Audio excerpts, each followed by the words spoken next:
Assalamualaikum warahmatullahi wabarakatuh.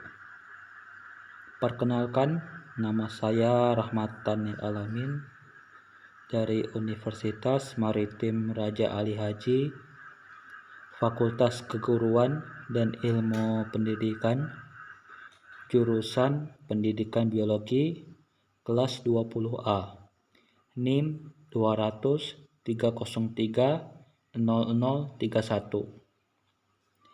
Hari ini saya akan menjelaskan mengenai metabolisme sel.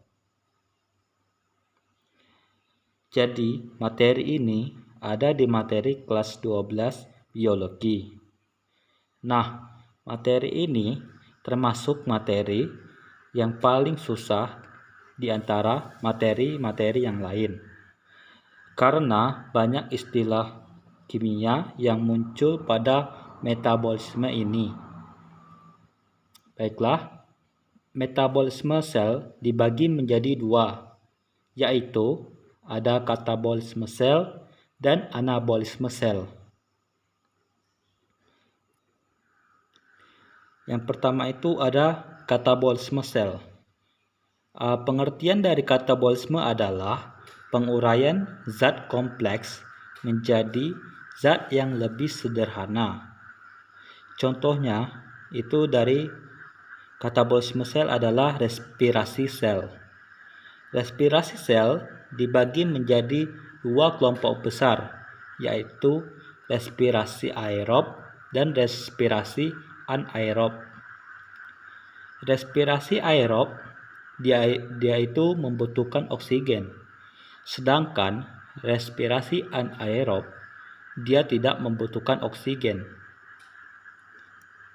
Next, untuk respirasi aerob itu terjadi pada sel makhluk hidup ketika proses respirasi atau pengambilan oksigen. Respirasi aerob dibagi menjadi 4 tahapan utama. Yang pertama itu ada glikolisis, yang kedua itu dekarboksilasi oksidatif atau yang disingkat dengan DO. Yang ketiga itu ada siklus Krebs, dan yang keempat itu ada transport elektron. Jadi 4 tahap utama pada respirasi aerob itu, yang pertama itu glikolisis, yang kedua itu DO atau dekarboksilasi oksidatif, yang ketiga siklus Krebs, dan yang keempat itu transport elektron. Selanjutnya, respirasi anaerob terjadi pada bakteri, ragi, dan organisme prokariotik ataupun makhluk hidup uniseluler yang berada pada lingkungan dengan kadar oksigen yang rendah. Berdasarkan hasil katabolismenya dibedakan menjadi dua bagian utama. Yang pertama itu ada fermentasi asam laktat, dan yang kedua itu ada fermentasi alkohol. Selanjutnya adalah anabolisme sel. Anabolisme sel adalah pembentukan zat yang kompleks dari zat yang sederhana. Contoh dari anabolisme sel adalah fotosintesis. Nanti akan sering bertemu dengan istilah ATP menjadi ADP atau sebaliknya ADP menjadi ATP.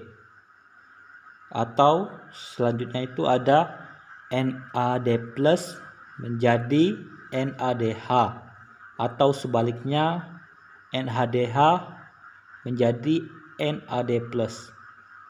Selanjutnya itu ada NADPH yang menjadi NADP atau sebaliknya NADP menjadi NADPH. Ya, selanjutnya itu ada FAD+ yang menjadi FADH atau FADH menjadi FAD+. Baiklah, semoga penjelasan mengenai metabolisme sel ini bermanfaat bagi kita semua. Baiklah, selanjutnya yaitu tentang menganalisis jurnal. Di sini saya mengambil mengenai penerapan metode eksperimen untuk meningkatkan hasil belajar siswa pelajaran biologi materi metabolisme sel dengan menggunakan percobaan Sachs dan percobaan Ingenhousz.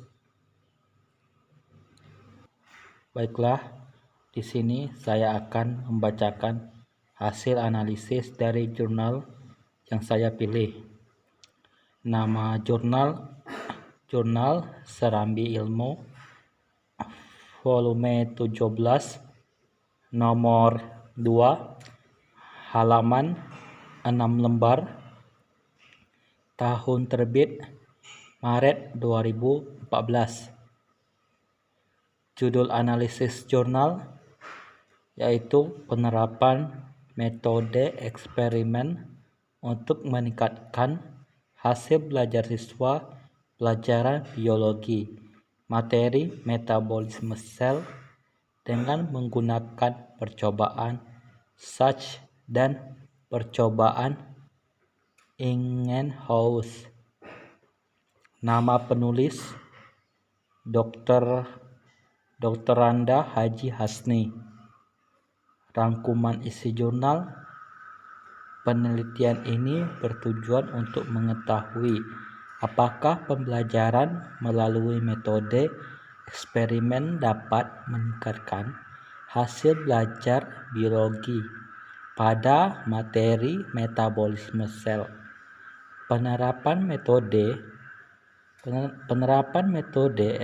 eksperimen melalui percobaan Ingenhousz dan percobaan Sachs dalam pembelajaran fotosintesis diharapkan dapat membantu peserta didik untuk lebih memahami serta memperoleh gambaran yang konkret atau yang jelas tentang konsep fotosintesis sehingga dapat meningkatkan hasil belajar siswa pada konsep tersebut.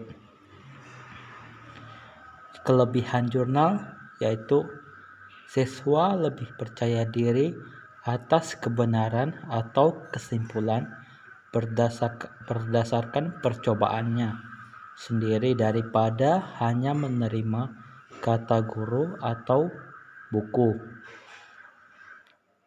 Kekurangan jurnal yaitu penerapan metode eksperimen tentunya akan sangat bermanfaat untuk pembelajaran karena memberikan kesempatan untuk anak didik melakukan percobaan, namun dalam kegiatan metode penelitian tidak mungkin secara langsung anak didik percaya diri atas percobaannya sendiri. Saran: guru dapat merancang proses pembelajaran yang sesuai dengan materi yang ingin disampaikan, sehingga materi tersebut dapat diterima dengan baik oleh siswa. Demikianlah hasil analisis jurnal yang telah saya sampaikan.